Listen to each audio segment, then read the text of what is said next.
Well, hello and welcome into another edition of Bronco Chat. Time to catch up with Santa Clara women's basketball head coach Bill Carr once again. Coach, thanks for taking the time to join me. Your group is in the thick of conference play.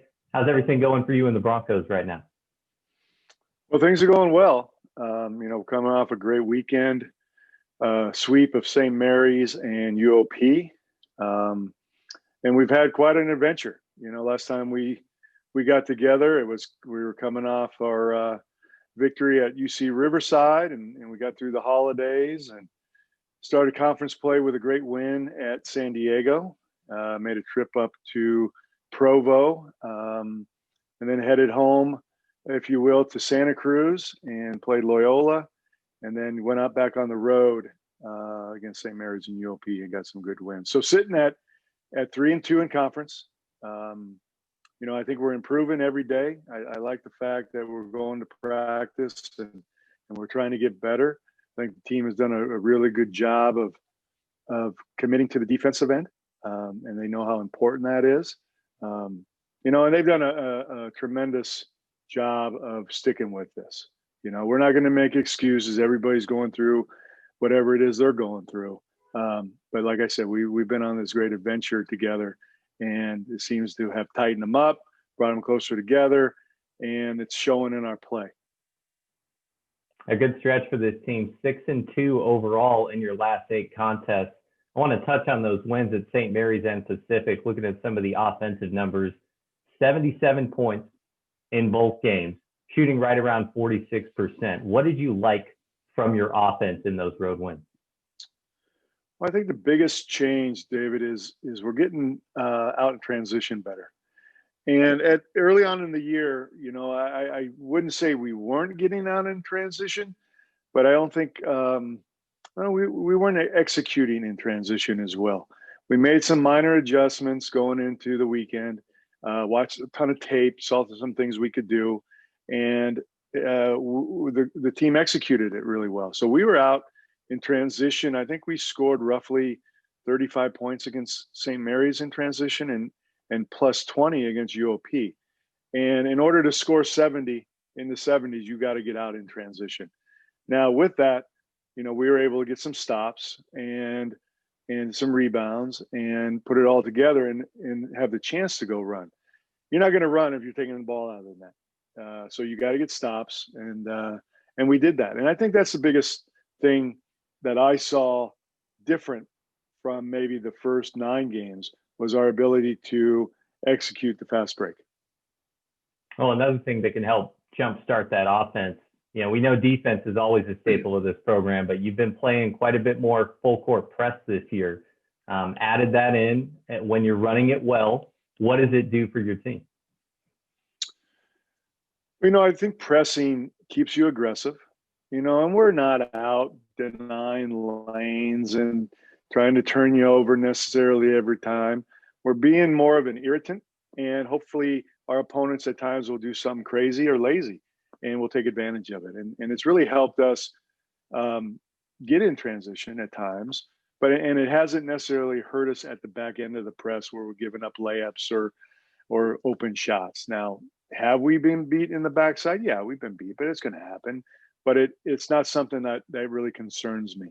I think the fact that when we score, they know exactly what we're going into, and they're getting confident with it. And that's what I wanted. I want them to have confidence with the press, with the defense, and have that go right into the flow of the break. In the course of the offseason, how did it first come up that pressing more consistently might be an option? And when you started thinking about it with your personnel group, what led you to say, yeah, let's give this a shot? I think this could do some good things for us. I thought with our depth, it would be something we could do. I'm not so sure you would do it if you were playing 6 or 7 people. But we get down to, we get into the, 10 or 11 people are playing every night. So that was certainly something that was on our mind as a staff. Like, we're going to play this many people, give everybody a chance to contribute, then maybe we should get up the floor a little bit and press. It also allows us to play a little less half-court defense time-wise. You break the press in 8-9 seconds. Now you're we're only guarding for maybe 18 seconds. So that really takes stress off the defense as well. I think everybody in the program likes it. I think they're getting used to it. It keeps more people involved. So I think we'll get better as we go. Individually, a couple of really good games for Lindsay VanAllen in her last two, about 50% from the floor. She scored 14 at St. Mary's, led your team with 25 at Pacific, got to the line pretty much throughout the game, 16 of 18 from the charity stripe. That's a lot of volume and efficiency, and it's hard to score that much and score at that rate for somebody who's a backcourt player. What did you see from her last week that led her to score in volume and score efficiently? I think the things that we already talked about, getting out in transition, I think that helps maybe Lindsay the most. She's got another gear getting to the rim in transition, and she's got this ability to go and get fouled. She had a great game against UOP. She played really well against St. Mary's, and a lot of it was out in transition, putting foul pressure on those two teams and getting to the foul line. She scored 25 on Saturday. She had 18 free throw attempts and made 16 of them. That's a pretty good recipe to score that many points. And she kind of leads the charge that way. And then we kind of, there's others that play off of her aggressiveness there. But she does a really good job in the open court. I want to ask you about the LMU game because, as you mentioned, the last time we sat down was prior to conference play. You got out to a fast start. You got a big lead early. Lions came back and won that game in Santa Cruz. Response to adversity, now that's key in any sport at all times. How did you address your group after that game relative to that adversity? And then what have you seen from them since then? David, I think the LMU game was a culmination of a long stretch of games where we didn't get the practice. Okay. And I think our staff, and we talked about this a lot, and I talked about it a lot, practice sharpens you up. Games dull you down, if to use a knife reference. So after the LMU game, we weren't panicked by any means. We were disappointed, but we went back and sharpened up on some things: the break, defense, half court execution. So having 3 days of practice before St. Mary's and UOP, you could certainly see a difference. I don't think since roughly December 8th or 9th, that we've had 3 days of practice in a row. And so all we were doing is preparing for our next opponent and not really worrying about us. And I think that the end of that Loyola game was the end of a long stretch where we weren't able to go fix our issues, if you will. And yeah, we got out to a great start and we had a ton of energy. And they made a run, and we weren't able to then make another run like we did against UOP, like we did against St. Mary's. And one of the things that we certainly have to improve on is holding the lead or maintaining the lead or extending the lead. We've been in a position now a couple times where we've gotten out to double-digit leads, and we weren't able to hold on to that. Now we won 2 of those games. But boy, you would hope you wouldn't have to get to a one-possession game after you've been up double digits. So that's a product of us going back to practice and working on execution, working on time management, being aggressive while you're ahead and getting stops while you're ahead and not relaxing. Yeah, really underrated aspect of being ready for games, not only scouting the opponent and prepping for them, but just being able to sharpen up the things you want to improve on in practice. And I think something that gets overlooked a lot in that prep time does have an impact. So that's good perspective. And I think that's interesting to have for sure. I'm looking ahead for you. A couple of really good teams coming down to Santa Cruz this week. Nationally ranked Gonzaga on Thursday, Portland on Saturday. I understand one game at a time mentality, but these are 2 good clubs and an exciting week to get a chance to take them on. Just kind of quick thoughts on the Bulldogs and the Pilots coming to town. Well, yeah, a challenging weekend. Like every weekend in this conference is a challenging weekend. We get them here in Santa Cruz. And, both teams, though they look quite different, both teams put pressure on you defensively, are really good defensive teams. I think probably, two of the top 4 defensive teams in the conference. And then offensively, they put pressure on you at all times, but they look different, so we're going to have to be ready to guard, number one, in different ways. And then we have to be able to execute against pressure with Portland, physicality with Gonzaga.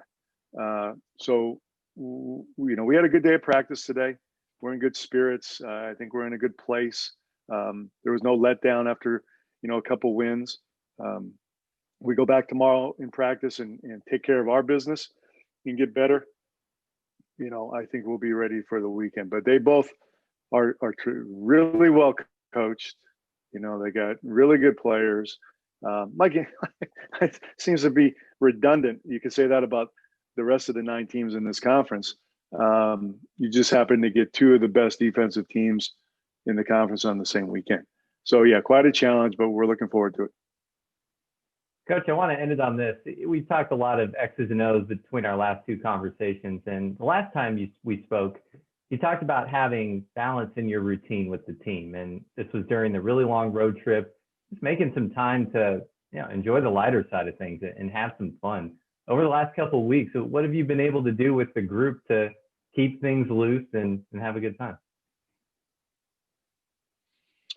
Well, we had, and again, I'm not complaining, and because everybody goes through this, but we spent Christmas together as a group, and we were able to have a couple days of Christmas break with no basketball, and we were able to have some nice meals and just some nice time together down there in San Diego, and got away from basketball. And again, you and I have talked about it, how I'm a big believer in balance, right? Just one example recently happened yesterday. We went to the gym, got some work in, and I called them together and I said, okay, we're going to the beach. And we went and played some beach volleyball. And for all your purists out there, we played 7-on-7. So that's probably not ideal, but we got out in the sand, we got some sun on our face, and I think everybody had a good time and maybe freshened us up a little bit mentally after a couple of long weeks. All right. So between attacker, setter, back row, at the net, what's the highlight of your beach volleyball game? What were you doing out there in the sand? Oh man, I was just trying to stay out of the way. just trying for the ball not to come my way. But unfortunately, sometimes the ball finds the weakest link. But we had a great time, and it was good to see everybody smile and have a little competitiveness. Now it got a little competitive. We have some players who played some volleyball at some point in their lives. So there's certainly there were those who knew what they were doing, and those like me who were just kind of hanging on. But a great time as a team, and really fun. Who were some of those players that you could tell had that volleyball background, or you might have known just from knowing their background as well? Well, yeah, the athleticism obviously comes out as well. I think Ashlyn looked like she had played before. Katie Harris, Danya, Haraki knew what she was doing. But